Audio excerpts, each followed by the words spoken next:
Shalom Aleihim Bisem Yesua Hamasyah. Salam sejahtera di dalam nama Tuhan Yesus Kristus. Bersama saya Pendeta Henry Tandianta MPS. Begini judulnya ya. Hebatnya kitab Maleaki dan Yudas. Saudara-saudara, kitab Maleaki dan Yudas ini luar biasa loh ya, hebat ya. Bapak Ibu Saudara, kitab Maleaki di Alkitab Perjanjian Lama adalah kitab terakhir ya. Kitab terakhir adalah kitab Maleaki. Ada 4 pasal itu ya. Pasal 1, pasal 2, pasal 3, pasal 4. Itu kitab Maleaki ya. Kebanyakan para pendeta cuman ingat bagian persepuluhan ya. Morotin jemaat ya. Memakai dalil persepuluhan ya. Mereka tidak mau membaca bahwa persepuluhan itu batal, buah sulung itu batal karena termasuk Taurat dan segala ketentuannya. Mereka tidak mau memberitahu bahwa membayar persepuluhan justru dosa ya. Maleaki yang diingat cuman kitab pasal yang tentang persepuluhan ya, yang menjadi momok bagi jemaat. Kalau nggak bayar perpuluhan nanti dimakan belalang pelahap ya. Jadi kitab Maleaki bagi jemaat merupakan kitab yang menakutkan, momok ya. Padahal itu kitab paling hebat di dalam Perjanjian Lama. Semua inti Perjanjian Lama ada di dalam kitab Maleaki. Demikian pula kitab Yudas ya. Malah ada pendeta yang mengatakan itu kitab Yudas Iskariot. Jangan dibaca, kalau perlu disobek saja. Astagfirullah, Romo sama pendeta malah melarang membaca kitab Yudas ya. Dikira itu Yudas Iskariot ya. Padahal itu adalah Yudas adik Yesus ya. Yesus kan punya 4 adik laki-laki itu ya. Siapa itu? Yakobus, Yoses atau Yusuf, kemudian Yudas, lalu Simon ya. Jadi Yakobus itu adalah kitab adiknya Yesus, Yakobus. Yudas juga adiknya Yesus ya. Justru di dalam kitab Yudas yang oleh para pendeta dan romo dilarang dibaca itu, disitulah kunci semua perjanjian baru. Semua perjanjian baru bahkan menyangkut perjanjian lama. Luar biasa Bapak Ibu Saudara ya. Kitab Maleaki itu merupakan kitab kunci dari perjanjian lama. Yudas itu merupakan kitab kunci dari perjanjian baru. Baik, sekarang kita bahas yang perjanjian lama. Anda kan selalu bingung ya toh. Kejadian 1 ayat 1. Pada mulanya Allah, tuh Pak, ada Allah. Itu satu Allah nomor 1. Lalu Allah menciptakan langit dan bumi. Lalu di ayat kedua, roh Allah melayang-layang. 2 Pak, udah 2 pribadi. Lalu yang ketiga, berfirmanlah Allah. Itu ada firman Pak. Jadi ada Allah, ada roh Allah, ada firman. Nggak mau tahu firman itu maksudnya perkataan Allah, bukan firman F huruf besar ya.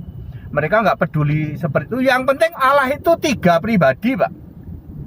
Apalagi nanti di dalam Kejadian 1 ayat 26, baiklah kita. Tuh, baiklah kita. Berarti Allah itu bermusyawarah dulu untuk menciptakan manusia. Ya, walaupun ayam ketawa, walaupun onta ketawa, tetap ngototer, ngeyeler, tegar tengkoer. Pokoknya Allah itu 3 Pak. Tritunggal Maha Kudus katanya. Bingung deh ya. Lalu nanti Kejadian 3 ayat 22. Manusia menjadi seperti salah satu dari kita. Nah, berarti kita ada 3 ya. Nggak peduli bahwa salah satu itu maksudnya adalah salah satu sifat Allah. Karena dilanjutkan kalimatnya, yaitu mengetahui hal yang baik dan yang jahat. Mereka nggak pikirin itu. Ya pokoknya menjadi salah satu, berarti kita itu 3, lalu manusia itu jadi salah satu dari kita. ya. Lalu mungkin Anda bingung, siapa nama Allah? Nah, Anda bingung pasti. Ya, nama Allah. Karena di dalam perjanjian lama itu ada Yahweh, Tuhan huruf besar semua. Ada Allah, huruf besar semua. ALLAH, huruf besar semua. Anda bingung, padahal Allah huruf besar semua itu artinya Allah yang maha kuasa. Tuhan huruf besar semua itu artinya Allah. Ya, Anda bingung di situ. Lalu Anda bingung tentang Esa. Dengarlah hai Israel. Tuhan Allah kita, Tuhan itu esa. Nah, esa itu bagaimana, Pak? Esa itu bukan satu, Pak. Esa itu kesatuan. Makanya ada Allah, ada Roh Allah, ada Firman. Itulah esa menurut Perjanjian Lama. Ya, lalu Anda bingung ya toh? Bingonger, ngeyeler, ngototer, tegar tengkoer selama berabad-abad ya. Sampai hari ini 90% gereja meyakinin Allah itu 3 pribadi tapi satu. Nggak mau dibilang pribadi lalu bilang 3 hakikat tapi satu. Nggak mau hakikat.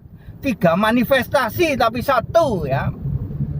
Ya, Anda bingung. Sampai hari ini para apologeter bingung tentang Perjanjian Lama.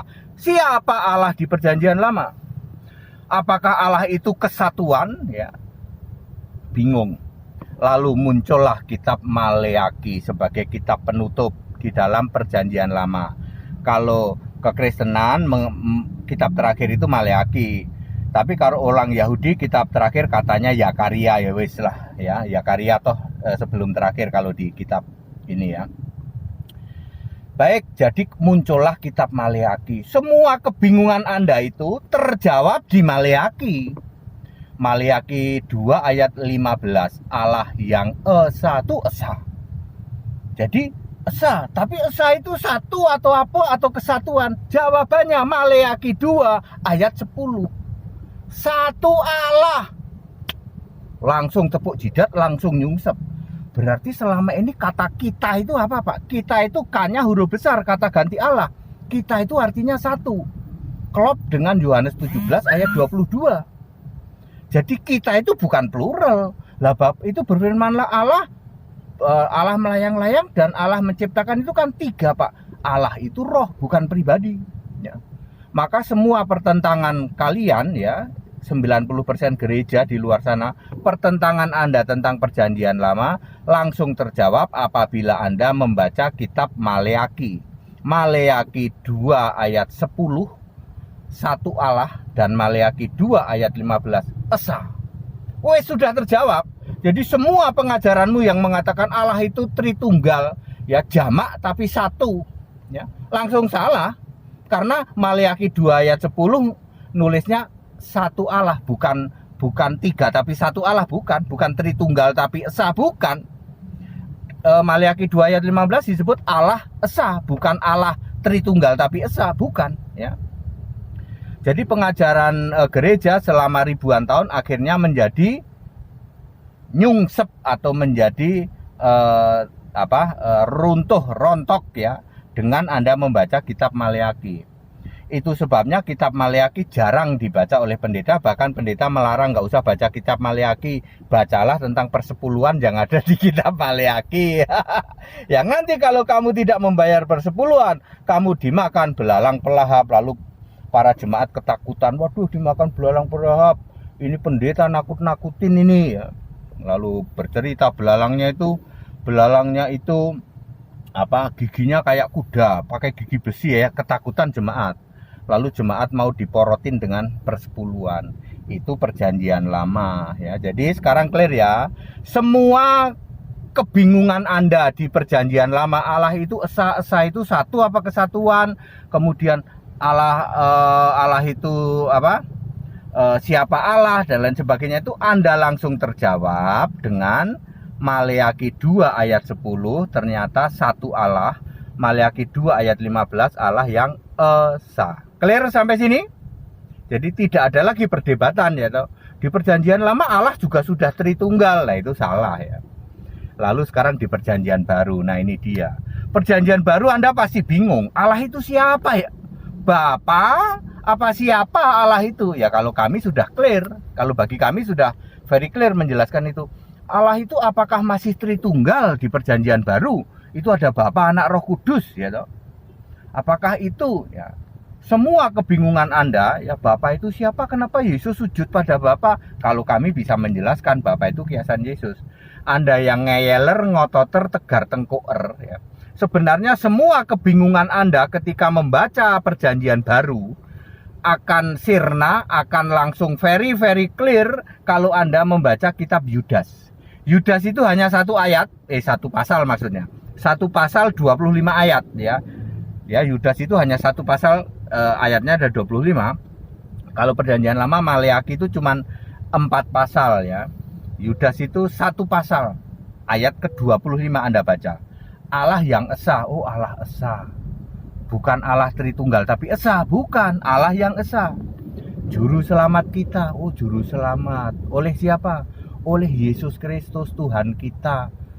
Oh, Allah esa itu ternyata punya nama ya, Yesus Kristus. Betul. Juru selamat itu punya nama, Yesus Kristus. Betul. Tuhan itu punya nama, Tuhan itu punya nama, yaitu Yesus Kristus. Betul. Sejak kapan Yesus Kristus jadi Tuhan, jadi Allah yang esa, jadi juru selamat? Sejak kapan? Sejak sebelum segala abad, sekarang sampai selama-lamanya. Itu bagi siapa, Pak? Bagi dia. Dia itu siapa? Allah yang esa. Dia itu siapa? Juru selamat. Dia itu siapa? Tuhan.